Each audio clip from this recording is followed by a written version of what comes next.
can be more nauseatingly pious about being a good citizen than the fellow who spends his life getting traffic citations fixed, dodging jury duty, and forgetting to vote. Like the fellow at 79 Wistful Vista sounding off to his wife right now as we join Fibber McGee and Molly.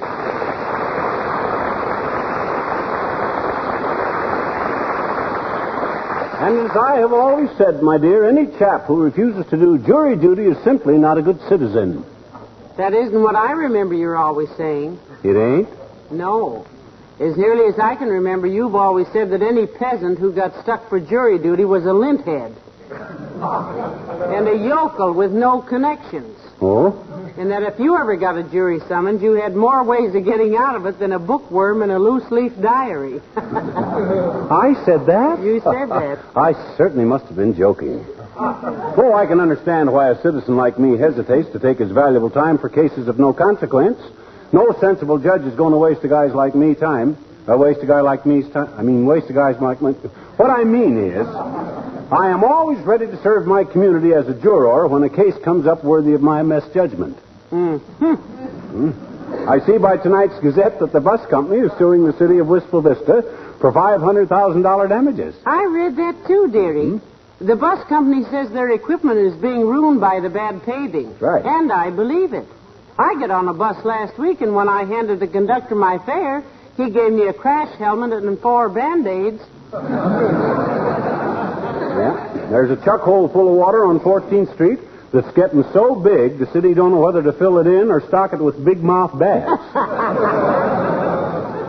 Anyway, a lawsuit like that is big enough to need men like me on the jury, and I have decided to serve. When did you get your summons? I didn't get any summons. I'm volunteering. Is there a ventriloquist in the room? I recognize the voice, but the words are so strange. I says I'm volunteering. A case involving $500,000 needs men of my caliber. Besides, $6 a day in meals is nothing.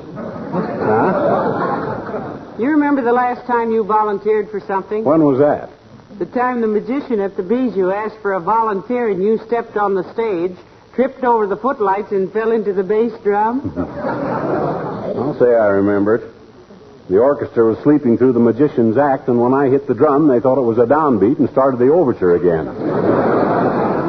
The stagehand heard it and opened the curtains, and when the electrician saw the curtains open, he turned on the house lights, and that was the cue for the acrobats, and 10 tumbling Turks came cartwheeling across the stage.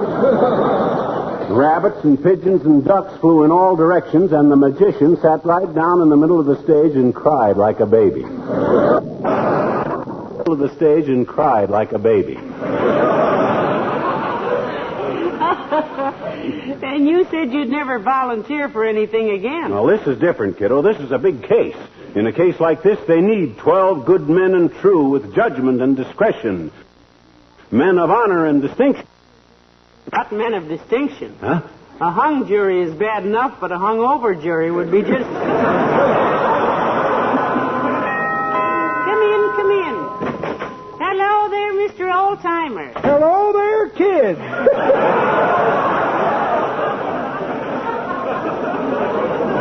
Hi, old-timer. Hey, you ever had any jury experience? Just how do you mean, Johnny? Experience in what? Taking them, serving on them, arguing before them, or bribing them? Have you ever served on one? Yep. Long time ago, I was on a jury out west, kid. That's so. City of Tackleberry, Wyoming, versus Hackamore Huggins, charged with cruelty to animals. What kind of cruelty to what kind of animal? Well, he rid his horse into a movie theater and made it stand there right through 2 Western pictures with singing cowboys. Oh, hanging is too good for a man like that. Did he have a fair trial? He sure did, Johnny. Judge asked him, does he plead guilty or not guilty? Hackamore tells him to go fry a pack mule. Before the man's a writ of Marvis Probinis, and the persecuting attorney leaps up and yells he's guilty of inciting to somnolence and malfeasance aforethought. The judge bangs his gavel down and says for everybody to shut up, or he'll charge them all with dilatory repugnance, citing the old statute of 1897, which provides for injunctive discipline in cases of commissary arson and separate reluctance.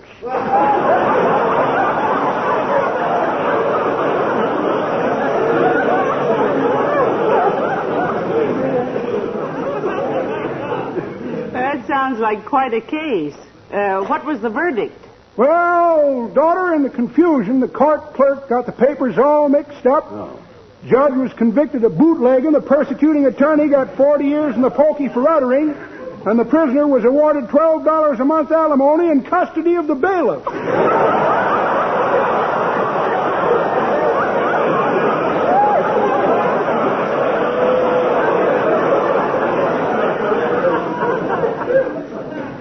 Why, jest, Johnny. I just wondered how to get on a jury is all. There's a big case coming up downtown that needs guys like me on the jury. Why don't you come along? Oh, not me, Johnny. I don't like courtrooms. Guess I'm just allergic to policemen. Cops make you nervous? Nope. But all that blue surge makes me sneeze. I remember one time Papa was being tried in court. Your father being tried for what? Reckless driving. Drove a golf ball through the mayor's bay window. What did he get? 28 days, 2 under par.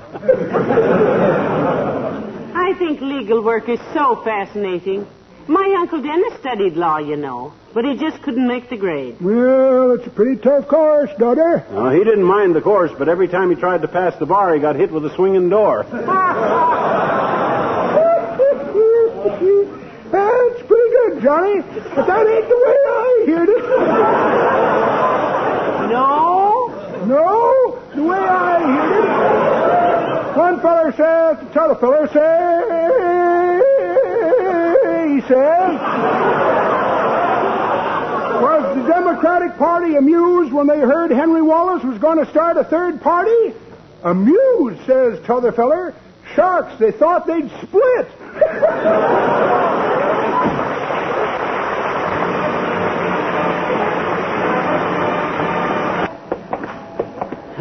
Won't be far now. What if they don't want you to serve on this jury, dearie? What do you mean if they don't want me? Of course they'll want me. I'm a shrewd judge of character, got the kind of mind that can weigh evidence, and I play a smart game of contract bridge. What good is knowing how to play bridge? Oh, don't be naive, Tootsie. With 12 jurors locked up together for weeks and weeks, what do you think they do all that time? Discuss the case? I knew a guy once made 17 wait a bucks. minute, McGee. Here comes Mr. Williams, the weatherman. Huh? Where? Oh, hi, Foggy, old man. Hello, Mr. Williams. Hello, Mrs. McGee. Hello, McGee. Nice day, isn't it? If I do say so on behalf of my entire department, which strives from day to day to correlate and disseminate pertinent information from our meteorological instruments for one and all. Take it again from nice day, Foggy. I got my foot caught in a dangling participle. Say, I'll bet you do have some mighty valuable instruments in your office, Mr. Williams. Oh, indeed we do, Mrs. McGee. Take our anemometer, for instance. That's the instrument which measures the velocity of the wind. Yes? Is that delicate? It is so delicate that it once registered a man practicing a trumpet solo in the back room of a Harlem nightclub. With a derby hat over it. How about humidity, Foggy? I suppose you can register the perspiration on a horsefly walking up a slippery horse on a hot day. We do better than that, McGee. Hmm? Our instruments have indicated the approach of our district inspector at a distance of 3,000 miles. What has your district inspector got to do with the humidity? He is a drip. Of course, the barometer is really the basic weather instrument. Accurate, is it, Mr. Williams? Almost too accurate, Mrs. McGee. It reacted very oddly every afternoon about 5 o'clock for a long time until we discovered what caused it. What was that? The janitor always came through about that time whistling stormy weather. But for delicate instruments, you should see our seismograph. Seismograph. Does that tell what size a storm is going to be? No, that registers disturbances of the Earth's crust, tremblers, and earthquakes. How far away can it register in earthquakes, Well, it's not so much the distance, McGee, but the intensity. Oh? Our seismograph is so delicate that it registers the quiver on the back of the cigar store Indian at 14th and Oak Streets.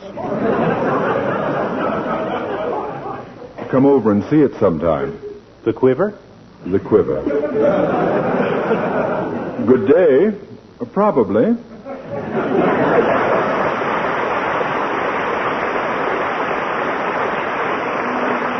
Great little guy, Foggy, but I'm afraid he's inclined to exaggerate that stuff about the quiver on the cigar store. Oh, here's the city hall, kiddo. Let's go in.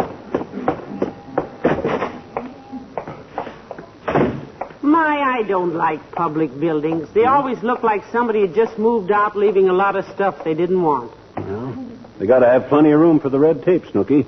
But the law didn't work like that when I and my brother Russ was deputy sheriffs out in Nevada with Uncle Sycamore. McGee, you never told me you were a deputy sheriff. I never told you about when Russ and I were... You never did. Why, I thought I did. Well, sir, me and my brother Russell used to love to wrestle. And the place we used to love to wrestle was on a railroad trestle. Where? First, I'd wrestle Russell onto his bustle on the trestle, and then Russell would throw me on my bustle on the trestle. So when Russell joined the posse to round up rustlers, I joined old Russell in a hustle. Yes? And the first place we started wrestling rustlers was on that same trestle. But Russell got shot in the hassle trying to muscle a rustler on the trestle, and everybody made such a fuss over Russ with his truss that the cuss of the trestle... Hold it, dearie. Here comes Mr. Wilcox. You, Mr. Wilcox? Oh, hi, Junior. Hello, folks. What are you doing down here in these marble halls? Marble season doesn't open for a couple of weeks yet. Well, himself's down here for jury duty, Mr. Wilcox. Yeah, that big bus company suit against the city is coming up, Junior, and they'll need the brainiest guys they can find on that jury.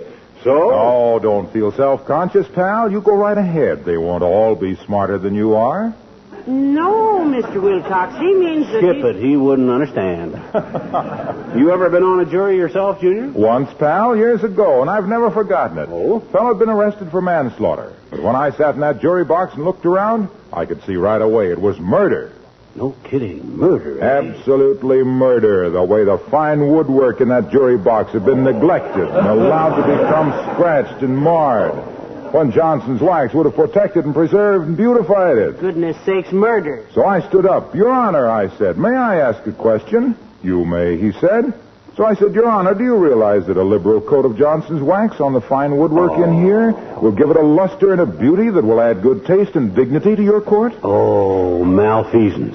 Do you realize, I said, that just as a housewife uses Johnson's wax to protect and beautify her most treasured possessions, her fine furniture and woodwork and picture frames, so can you use Johnson's wax to bring out the beauty of your desk and your gavel and the frame around your law school diploma. Oh, he's making that up.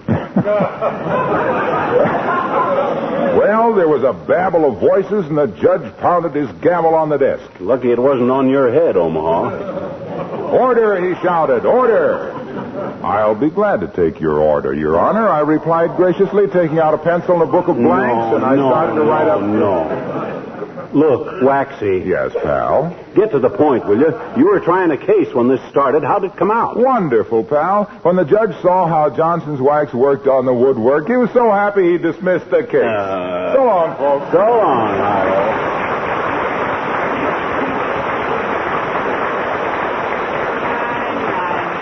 Doesn't he think up the cutest... say, McGee, you should have asked Mr. Wilcox where to go if he's been on a jury. I should have told Mr. Wilcox where to go. He's been in a rut so long... Oh, hey, I wonder if that's the guy to see his office right there, where it says jury commissioner. Sounds logical. Well, come on, let's go in.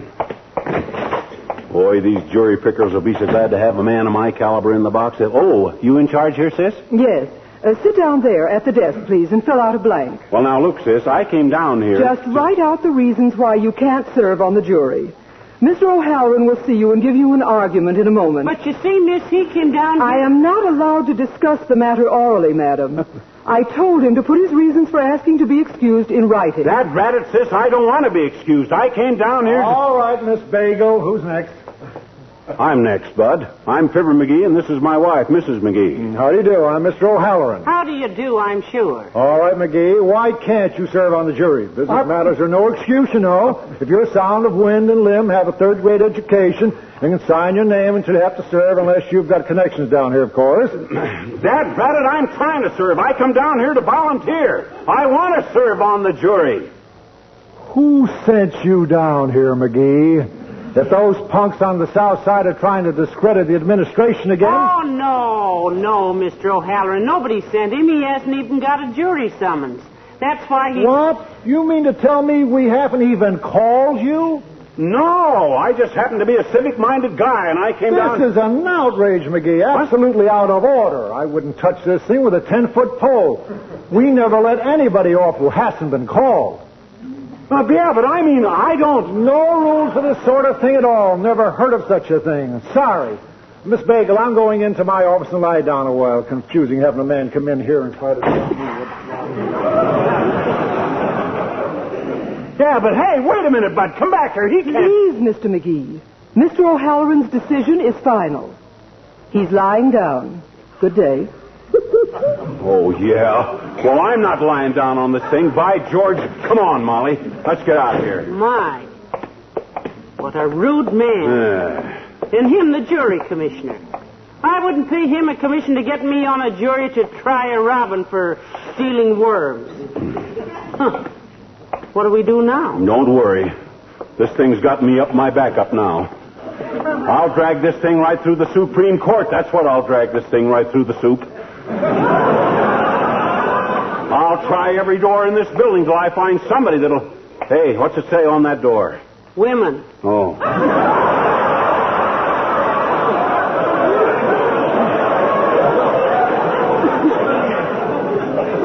Well, I'll try every other door then.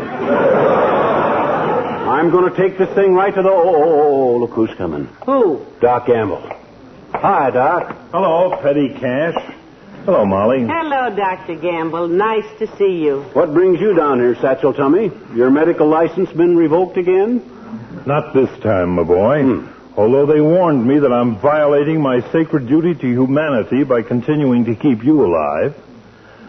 I promised to think it over. Oh, yeah? The only way you keep anybody alive is because I pour everything you give me out the kitchen window as soon as you leave. Really? Yeah. No wonder you can't grow any geraniums in that window box, my boy. Yeah, you said it. The only medicine you ever prescribed for me that was any help is those green pills you give me for a cold. They're terrific for opening up the drain in the kitchen sink.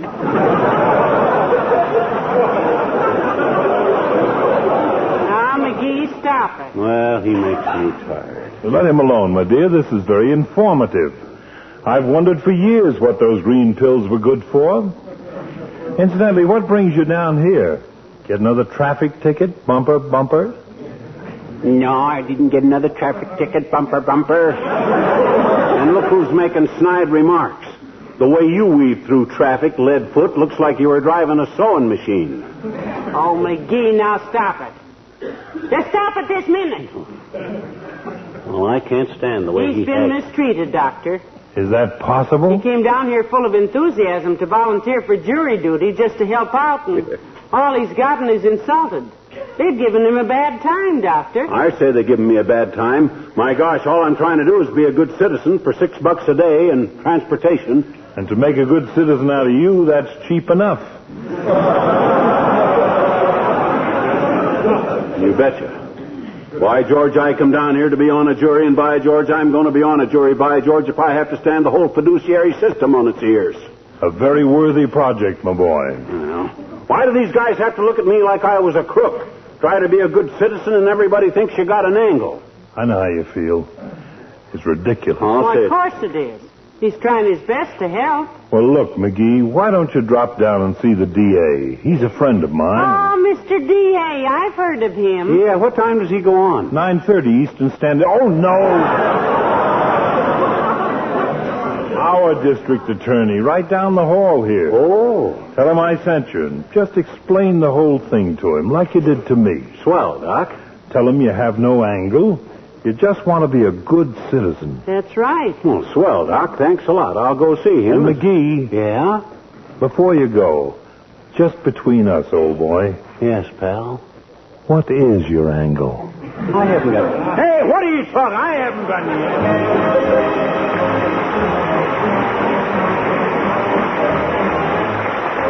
Well, thanks a lot, Mr. D.A. You call the judge and tell him we'll be right over there. Well, come on, Lana, let's go. Thank you, sir. Yeah, save a lot of actors that way. Wasn't he nice, McGee? Yeah. Now I think we're getting someplace at last. Where was it he said to go, dearie? Judge who? Judge Barton. He's the one trying the bus company case, and that's the jury I want to be on, kiddo. Boy, oh boy, $6 a day just for sitting. Hey, here's the courtroom. Oh, come on, kiddo, let's go in. Ah, success at last. I'll say.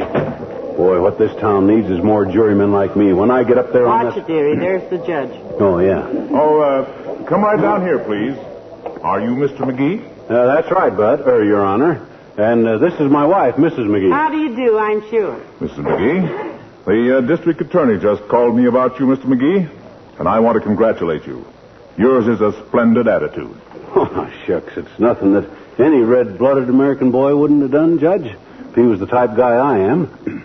I've been all over this joint trying to get... Well, this is the first time in my legal experience, Mr. McGee, that I've had a citizen come in here voluntarily and offer to discharge his duty to his fellow man by serving on a jury. I just seen my duty as a citizen, and I done it, Judge. Well, your appearance here is unprecedented in the annals of this court, and I wish we had more men in this town like you. Isn't that nice? You know, I'd like to have you meet Mr. McHugh, the city attorney, and Mr. Ward, representing the transit company. Gentlemen, shake hands with a public-spirited citizen. How do you do? Hi, Bud. Hi. I figure a guy's got to do his duty now and then, fellows.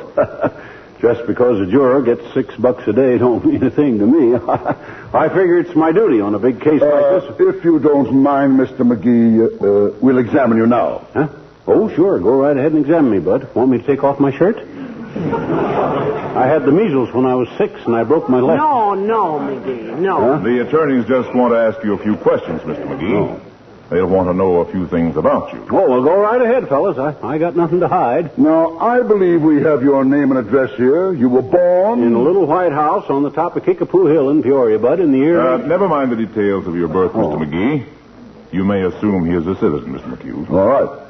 Now, you're aware that the case to be tried in this court, Mr. McGee, involves the transit company as plaintiff and the city of Wistful Vista as defendant?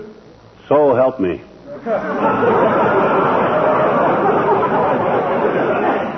Yes. Now, have you read anything about this case in the newspapers that you feel might prejudice you in listening to the evidence and rendering a fair verdict? Have I read anything in the papers? I've read every word of this case in the papers. And as far as I'm concerned, the city hasn't got a prayer. They're as guilty as a cat with feathers on its chin. Why, I wouldn't have volunteered for this job if I hadn't made a thorough study of the case. McGee. My mind's been made up for days, and I'm going to vote guilty on the first ballot and keep on voting guilty till we hang McGee. Step down. You're excused. Did I say something? Come on, citizen, let's go home.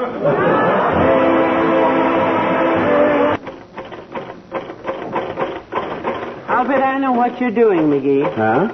I'll bet you're sending a check to the Society for Crippled Children and Adults in Chicago for those Easter seals. No, I did that last week. This is an article I'm writing. All about the stupid way people are selected for jury duty. I think I can sell it to the Literary Digest. That's the most wonderful thing I ever heard of. Oh, thank you. Particularly when you consider the Literary Digest hasn't been published for about 10 years. Huh? Oh, good night. And we hope all of you listening will remember that every